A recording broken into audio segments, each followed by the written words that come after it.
আপনারা যে শান্তিপূর্ণ সমাবেশের আয়োজন করেছেন এবং শান্তিপূর্ণভাবে আজকে এখানে সবার বক্তব্য শুনছেন, মুগ্ধ হয়ে গিয়েছি।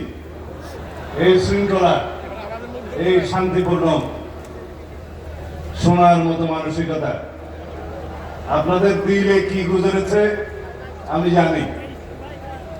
আপনাদের সাথে একাত্মতা প্রকাশ করার জন্য এখানে এসেছি। তার আগে কিছু কথা, আমি বাংলাদেশ জাতীয়তাবাদী দলের একজন কর্মী। আমাদের নেতা শহীদ রাষ্ট্রপতি জিয়াউর রহমান বাংলাদেশের সংবিধানে প্রথমবারের মতো বিসমিল্লাহির রহমানির রহিম সংযোজন করেছিলেন। বহাল আছে, অনেকে এটা সরিয়ে দেওয়ার চেষ্টা করেছিল, পারে নাই। কিন্তু যেটা বহাল নাই, রাষ্ট্র পরিচালনার মূলনীতি হিসেবে আমরা যেটা সংযোজন করেছিলাম, শহীদ রাষ্ট্রপতি জিয়াউর রহমান মহান আল্লাহর উপর আস্থা এবং বিশ্বাস সংবিধানের প্রস্তাবনায় ছিল এবং রাষ্ট্র পরিচালনার মূলনীতিতে ছিল। অনুচ্ছেদ 8-এর মধ্যে সেটা তুলে দেওয়া হয়েছে, আপনারা জানেন। আপনারা কি চান সেটা আমরা পুনর্বহাল করি? আওয়াজ তো কম। আপনারা চান সেটা পুনর্বহাল হোক? ইনশাআল্লাহ সেটা আমরা পুনর্বহাল করব। আমাদের এখানে বিদেশি মেহমানরা যারা বলেছেন আল্লামা ইকবালের শের বলে গিয়েছেন। আমি তো আমান, আপনারা শুনেছেন কোরআনের বাণী, ওমা আরসালনাকা ইল্লা রাহমাতাল লিল আলামিন। রাসূলুল্লাহ সাল্লাল্লাহু আলাইহি ওয়াসাল্লামকে সারা বিশ্ব ব্রহ্মাণ্ডের রহমত রূপে রব্বুল আলামিন প্রেরণ করেছেন। আমরা মুসলমান, আমরা লা ইলাহা ইল্লাল্লাহ মুহাম্মাদুর রাসূলুল্লাহকে বিশ্বাস করি। নবী আসবে না। যদি কেউ এর পরে কে দাবি করে থাকেন, নিজেকে নবী ঘোষণা করে থাকেন, তাহলে তিনি রাসূলুল্লাহ সাল্লাল্লাহু আলাইহি ওয়াসাল্লামের এই বাণীর মধ্যে নাই। আল্লামা ইকবাল বলছেন, কি মোহাম্মদ সিফা হাম তেরা হে। আল্লাহ রাব্বুল আলামিন বলছেন, আমি তোমার। ये दुनिया चीज है क्या, लोह कलम तेरा है। আল্লাহ রাব্বুল আলামিনের জবান নিয়ে এই শের বলছে।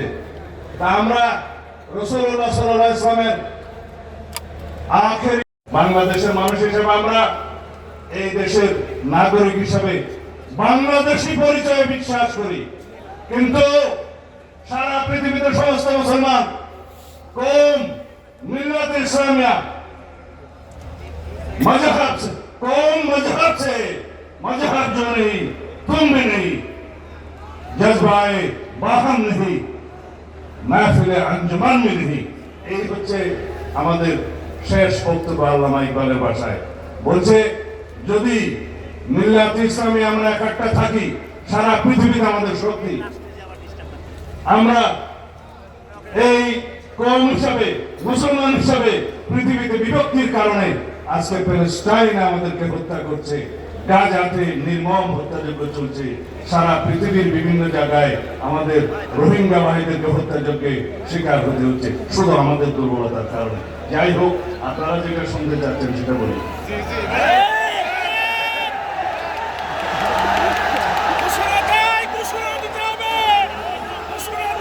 ইনশাআল্লাহ যদি বাংলাদেশের রাষ্ট্র ক্ষমতায় সরকার পরিচালনার দায়িত্ব আল্লাহ রাব্বুল আলামিন আমাদেরকে দেয়, এদেশের জনগণ যদি আমাদেরকে মহব্বত করে দায়িত্ব দেয়, যদি আপনারা সবাই সহযোগিতা করেন, মঞ্চে উপবিষ্ট যারা রাজনৈতিক নেতৃবৃন্দ, পীরে কামেল, হযরত উলামায়ে কেরাম, আমাদের দেশের বুজুর্গানে দিন যারা আমাদেরকে পরিচালিত করেন, সবাই যদি আপনারা সহযোগিতা করেন, একসাথে থাকেন, তাহলে আপনাদের এখানে আজকে যে সমস্ত দাবি দেওয়া আছে, আমরা সকল দাবি দেওয়া এই প্রস্তাবের পক্ষে ইনশাআল্লাহ। কানুনি ব্যবস্থা আমাকে শেষ করতে দিবেন তো, আমাকে শেষ করতে দিবেন তো। কানুনি সকল ব্যবস্থা জাতীয় সংসদে আলাপ আলোচনার মাধ্যমে গ্রহণ করা হবে ইনশাআল্লাহ। এই জন্য সমগ্র জাতিকে ঐক্যবদ্ধ থাকতে হবে। যাই হোক, আপনারা যে ভাষায় আমাকে কথা বলতে বলছেন সেটা আইনের ভাষা না। আইনের ভাষা হচ্ছে এগুলো কার্যকর করার জন্য, এই প্রস্তাব গ্রহণ করার জন্য সবাইকে ঐক্যবদ্ধ থাকতে হবে। জাতীয় সংসদে সবাইকে ঐক্যবদ্ধ থাকতে হবে এবং সারা বাংলাদেশের মুসলমানদের ঐক্যবদ্ধ থাকতে হবে।